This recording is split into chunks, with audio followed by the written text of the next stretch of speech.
قرآن پاک کی ایک چھوٹی سی سورت ذوالحج کے پہلے 10 دنوں میں صرف 10 بار پڑھنے سے 360 مرتبہ ختم قرآن پاک پڑھنے کا ثواب ملتا ہے۔ بسم اللہ الرحمن الرحیم۔ السلام علیکم ناظرین، ذوالحج کا مہینہ بڑا اہم ہے۔ ذوالحج کے ابتدائی 10 دن جنہیں ایام العشر بھی کہا جاتا ہے، یہ بھی بہت زیادہ فضیلت کے حامل ہیں، اور اس ماہ مبارک میں کئی بڑی عبادتیں جمع ہو جاتی ہیں۔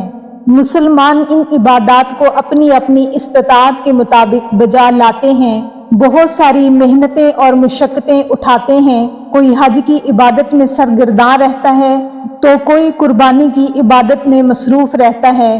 قرآن پاک کی سورہ فجر کی ابتدائی آیات میں اللہ تعالیٰ نے چند چیزوں کی قسم کھائی ہے۔ ان چیزوں میں سے ایک یہ ہے وَلَيَالٍ عَشْرٍ، اور قسم ہے 10 راتوں کی۔ 10 راتوں کی قسم اٹھانے کا معنی یہ ہے کہ یہ بہت زیادہ اہم راتیں ہیں۔ اس آیت کی تفسیر میں حضرت عبداللہ بن عباس رضی اللہ تعالی عنہ فرماتے ہیں کہ ان سے مراد ذوالحج کی ابتدائی دن ہے، اور یہ سال کے سب سے زیادہ افضل دن ہیں۔ عشرہ ذوالحج کے اعمال کی فضیلت نہایت ہی مقدم مکرم ہے۔ ان ایام کی عبادت اور اعمال اللہ کو بہت زیادہ محبوب ہیں۔ بطور خاص ان ایام میں انسان نیک اعمال کرتا ہے۔ جس عمل کی بھی توفیق ملے اس توفیق کو انسان غنیمت سمجھے، پیچھے نہ ہٹے، یہی دنیا اور آخرت کی فلاح کا ذریعہ ہے۔ یعنی کسی بھی نیک عمل کو معمولی نہ سمجھے، لیکن خاص طور سے قرآن پاک کی اس ایک سورت کو روزانہ صرف 10 مرتبہ پڑھنے والے کو اللہ تعالیٰ 360 قرآن پاک پڑھنے کا ثواب عطا فرماتا ہے۔ یہ سورت انتہائی آسان اور مختصر ہے۔ کسی کو نہیں معلوم کہ اللہ کے ہاں کس عمل کی قبولیت ہو جائے اور انسان کی مغفرت کا سبب بن جائے۔ ترمذی شریف میں حضرت ابن عباس رضی اللہ تعالی عنہ سے منقول ہے کہ رسول کریم صلی اللہ علیہ وآلہ وسلم نے فرمایا، دنوں میں سے کوئی دن ایسا نہیں ہے جس میں نیک عمل کرنا اللہ کے نزدیک ان 10 دنوں یعنی ذوالحج کے پہلے عشرہ سے زیادہ محبوب ہو۔ صحابہ کرام نے عرض کیا کہ یا رسول اللہ صلی اللہ علیہ وآلہ وسلم، کیا ان ایام کے علاوہ دوسرے دنوں میں اللہ کی راہ میں جہاد کرنا بھی ان دنوں کے نیک اعمال کے برابر نہیں ہے؟ تو آپ صلی اللہ علیہ وآلہ وسلم نے فرمایا نہیں۔ پھر فرمایا لیکن ہاں، اس آدمی کا جہاد جو اپنی جان و مال کے ساتھ اللہ کی راہ میں لڑنے نکلا اور پھر واپس نہ لوٹا، ان دنوں کے نیک اعمال سے بھی زیادہ افضل ہے۔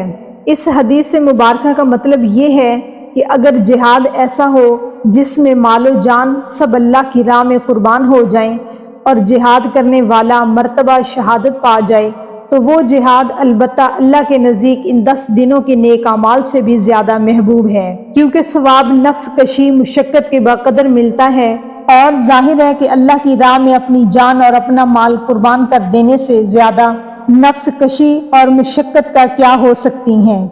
بہرحال ذوالحج کے پہلے عشرے کے اعمال اس اعتبار سے سب سے زیادہ محبوب ہیں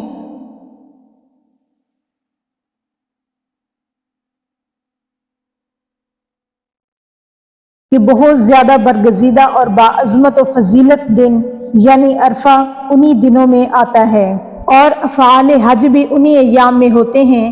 ان دنوں میں کون سے اعمال کریں؟ حضرت ابو ہریرہ رضی اللہ تعالی عنہ ایک روایت میں فرماتے ہیں کہ ان ایام میں ایک دن کا روزہ اللہ کے ہاں ثواب میں 1 سال کے روزوں کے برابر ہے، اور ایک رات کی عبادت لیلۃ القدر کی عبادت کی طرح اجر و ثواب رکھتی ہے۔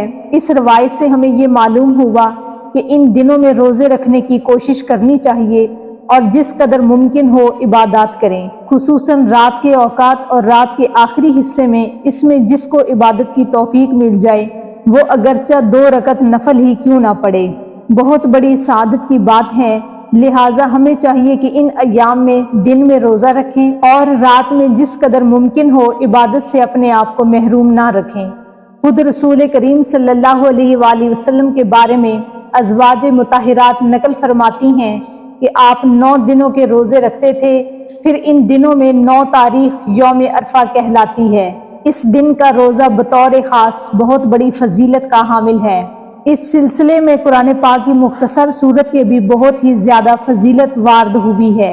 لیکن بہت سی روایات میں ہے کہ ان ایام میں کثرت سے لا الہ الا اللہ اللہ اکبر کہا کرو، کیونکہ یہ ایام تحلیل، تکبیر اور اللہ کے ذکر کے ہیں، اور بعض روایات میں تحمید یعنی الحمدللہ پڑھنے کا بھی حکم آیا ہے۔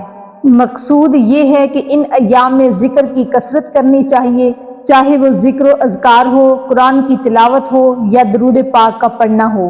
ان ایام میں اگر کوئی بندہ باقی دنوں میں روزے کا اہتمام نہ بھی کر سکے تو کم از کم 9 ذوالحج کے روزے کا تو ضرور اہتمام کرنا چاہیے، یعنی ہمارے حساب سے جیسے ذوالحج کی 9 تاریخ ہو، عید سے ایک دن پہلے اس دن کا روزہ ضرور رکھا جائے۔ اس ایک روزہ کی بھی مستقل فضیلت احادیث میں بیان کی گئی ہے۔ صحیح مسلم، ترمذی اور دیگر کتابوں میں حضور صلی اللہ علیہ وآلہ وسلم سے حضرت ابو قتادہ رضی اللہ تعالی عنہ نے یہ روایت نقل کی ہے کہ میں اللہ تعالیٰ سے یہ امید رکھتا ہوں کہ عرفہ کے دن کا روزہ اس کے بعد والے سال اور اس کے پہلے والے سال کے گناہوں کا کفارہ ہو جائے گا، یعنی ایک دن کا روزہ اتنا بابرکت ہے کہ 2 سالوں کے گناہ اس ایک روزے کی وجہ سے معاف کر دیے جائیں گے، اور یہ اللہ تعالیٰ کی رحمت اور شان کریمی ہے۔ اس بارے میں شک کی بجائے پختہ عزم اور یقین ہونا چاہیے کہ اللہ تعالیٰ انتہائی کریم اور مختار ہیں، جس دن یا جس گھڑی جس عمل کے اپنے کرم سے جتنی بڑی قیمت اجر و ثواب مقرر کرنا چاہے کر سکتے ہیں، اس لیے یقین کے جذبے کے ساتھ ان اعمال کو کرنا چاہیے۔ ناظرین، کتنے خوش نصیب ہیں وہ لوگ جو یہ اعمال کرتے ہیں اور ڈھیروں نیکیاں سمیٹ لیتے ہیں۔ وہ بندہ بھی کتنا خوش نصیب ہوگا جو ذوالحج کے پہلے 10 دنوں میں 360 قرآن پاک پڑھنے کا ثواب حاصل کر لے گا۔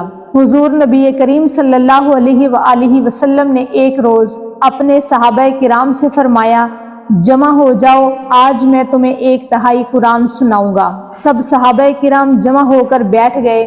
حضور صلی اللہ علیہ وآلہ وسلم اپنے گھر سے تشریف لائے اور سورہ اخلاص یعنی قل هو اللہ احد کی تلاوت فرمائی اور پھر گھر تشریف لے گئے۔ اب صحابہ کرام میں باتیں ہونے لگیں کہ حضور صلی اللہ علیہ وآلہ وسلم نے وعدہ تو 1/3 قرآن سنانے کا تھا، شاید آسمان سے کوئی وحی آ گئی ہوگی۔ اتنے میں حضور نبی کریم صلی اللہ علیہ وآلہ وسلم واپس تشریف لائے اور فرمایا کہ میں نے تم سے 1/3 قرآن سنانے کا وعدہ کیا تھا، سنو یہ سورہ اخلاص 1/3 قرآن کے برابر ہے۔ اگر قرآن پاک کی یہ سورت عام دنوں میں آپ 3 مرتبہ پڑھتے ہیں تو 1 قرآن پاک ختم کرنے کا ثواب ملتا ہے۔ اگر یہی سورت آپ ذوالحج کے پہلے 10 دنوں میں 100 مرتبہ یعنی ہر روز اگر آپ 10 مرتبہ پڑھتے ہیں تو عام دنوں کے حساب سے تو 30 قرآن پاک ختم ہوں گے، لیکن ذوالحج کے پہلے 10 دنوں میں اعمال کی جو فضیلت بیان کی گئی ہے، اس حساب سے علماء کرام یہ فرماتے ہیں کہ ان دنوں میں کیے گئے اعمال عام دنوں میں کیے گئے اعمال کے 10 گنا سے بھی زیادہ درجہ اور فضیلت رکھتے ہیں، لہٰذا ان 10 دنوں میں پڑھی گئی 100 مرتبہ سورہ اخلاص کا ثواب 360 ختم قرآن پاک پڑھنے سے بھی زیادہ حاصل ہوتا ہے۔ ناظرین، عشرہ ذوالحج کے یہ 10 دن بہت زیادہ ہی مقدس، محترم اور عظمت والے ہیں۔ ان دنوں میں اعمال بطور خاص اللہ کے ہاں بڑے پسند کیے جاتے ہیں، اس لیے ان ایام میں روزوں، عبادات، نوافل اور قرآن پاک کی تلاوت کا اہتمام کرنا چاہیے۔ حضور نبی کریم صلی اللہ علیہ وآلہ وسلم کا ارشاد ہے، حج اور عمرہ کے لیے جانے والے اللہ کے خاص مہمان ہیں، وہ دعا کریں تو اللہ تعالیٰ ان کی دعا قبول فرماتا ہے اور مغفرت طلب کریں تو بخش دیتا ہے۔